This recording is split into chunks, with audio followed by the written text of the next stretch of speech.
આજ તો કાળી ગાડીની સાઈડ કેપીને છું કાંક આવું. તો નમસ્કાર પણ અમારા બધા મિત્રોને તો આવી જતા આજ અમે વાંચ્યા, કારણ કે ત્યાં અમારા દાદાશ્રીને અમારે કરવાના હતા સોખા, અને પછી આવી જતા વાંક્યા મેરડીમાં. આ જૂનો થડો છે અહીંયા એક મોટા લીમડા નીચે ગામ વાંક્યા, અને બપોરે બધાએ પ્રસાદી લઈ લીધી અને આપણે પણ હારે બેસી જતા. વિક્રમ પીરસે હે પ્રસાદી બધાએ લઈ લીધી ને હવે બધા બેઠા હતા નીરા હતા સાયા બધા, અને પૈસાનો નાન તેન બધો વહીવટ પતાવતા હતા. અને ખરા તડકાનું મૂકી દીધું હેલિકોપ્ટરને મહેશભાઈ બહાટી.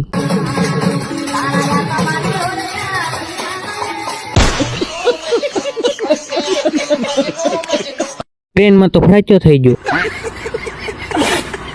ઘડીકમાં તો કાળી ગાડીની સાઈડ કાપી લીધી આપણે. નંબર પ્લેટ તો જો હુડતેલી. હાલે લે ઘડીકમાં એટલે આમાં નંબર પ્લેટ તો ફરી ગયા, એટલે ગાડી ફરી ગઈ છે. ડિપ્રેશન. પેટ્રોલ પંપને કહી દીધું બાય બાય, કારણ કે પેટ્રોલ ડીઝલ તો મળતું નથી. આમ જોઈ પાકલ કેરી તમારે ન ખાવી તો આવતા રહીજો. આમ જો ગળે ન ખાવી તો આવજો.